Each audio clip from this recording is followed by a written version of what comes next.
அனுதினமும் இயேசுவோடு என்கிற இந்த தியான பகுதிக்கு உங்களை அன்போடு அழைக்கிறோம்.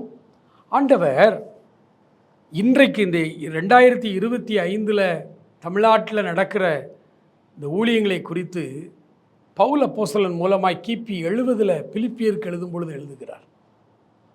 எவ்வளோ தீர்க்க தரிசனமாக எழுதுகிறார் பாருங்க. பிலிப்பியர் 2ஆம் அதிகாரத்தில் சொல்லுகிறார் 21வது வசனத்தில், மற்றவர்கள் எல்லாரும் கிறிஸ்து இயேசுக்குரியவைகளை தேடாமல் தங்களுக்குரியவைகளையே தேடுகிறார்கள்.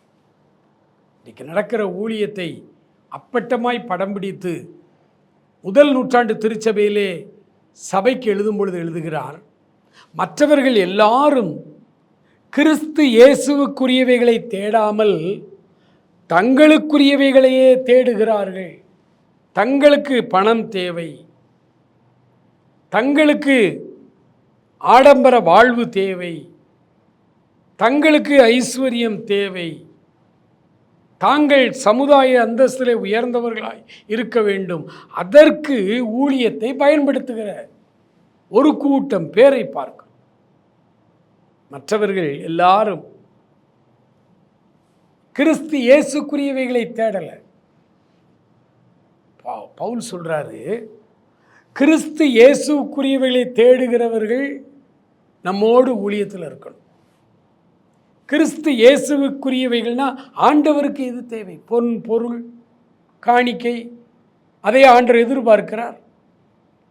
பக்தர் ஒருவர் இவ்விதமாய் பாட்டு எழுதியிருக்க, மாணிக்க தேரோடு காணிக்கை வந்தாலும் உமக்கது ஈடாகுமா?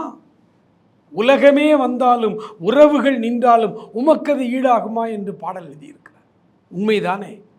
அவர் சொல்றாரு 50ஆம் சங்கீதத்தில், நான் பசியாக இருந்தால் உனக்கு சொல்லேன், வானமும் பூமியும் என்னுடையது, மலைகளில் திரிகிற ஆடுகள் எல்லாம் எனக்கு சொந்தம், என்னுடையவைகள், வெள்ளியும் பொன்னும் என்னுடையது, நான் பசியாக இருந்தால் உனக்கு சொல்லேன். ஏன் பசியை ஓன்ட்ட சொல்லி ஓன் காணிக்கை வாங்கி சாப்பிடும் அளவுக்கு நம்முடைய ஆண்டவர் இன்னும் தரந்தாழ்ந்து போகவில்லை. அப்போ இயேசு கிறிஸ்துவுக்கு உரியவைகள் அப்படின்னா என்ன? அவருக்கு எது தேவை, அவருக்கு எது பிடிக்கும், அதை துல்லியமாய் நாம் விளங்கி கொள்ள வேண்டும். மற்றவர்கள் எல்லாரும், பவுல் யாரை சொல்கிறார் தெரியுமா? பவுலினுடைய அந்த காஸ்பல் டீமில் அவர் கூட இருந்தவங்களை தான் சொல்கிறார். என் கூட இருக்கிறவங்களே மற்றவர்கள் எல்லாரும் கிறிஸ்துவுக்குரியவைகளை தேடாமல் தங்களுக்குரியவைகளை தேடிக்கொண்டிருக்கிறார்கள். ஆனால் என்னிடத்தில் இருக்கிற இந்த ஒரு மனிதன் எப்பாப்ராதீத்து மட்டும்தான் கிறிஸ்து இயேசுக்குரியவைகளை தேடுகிறார்.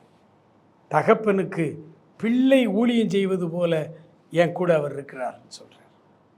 அப்படியானால் கிறிஸ்துவுக்குரியவைகள் என்னது? அவருக்கு பிடிச்சது ஒன்றே ஒன்று தான், ஆத்துமாக்கள், மனிதர்கள். உங்களைத்தான் அவருக்கு ரொம்ப பிடிக்கும். ஆண்டவர்கிட்ட நீங்கள் நேரில் போய் கேட்குறீங்க, ஆண்டவரே பரலோகம் உங்களுக்கு பிடிக்குமா? பிதாவாகிய தெய்வத்தை உங்களுக்கு பிடிக்குமா? அல்லது இந்த உலகத்தில் உள்ள பொன் பொருள் உங்களுக்கு பிடிக்குமா? உங்களுக்கு எது ஆண்டவரே ரொம்ப பிடிக்கும்? ஆண்டவர் சொல்ல, பைபிளில் வாசிக்கலையாப்பா, கர்த்தர் தம்முடைய ஜனத்தை நேசிக்கிறார், உங்களைத்தான் அவருக்கு ரொம்ப பிடிக்கும்.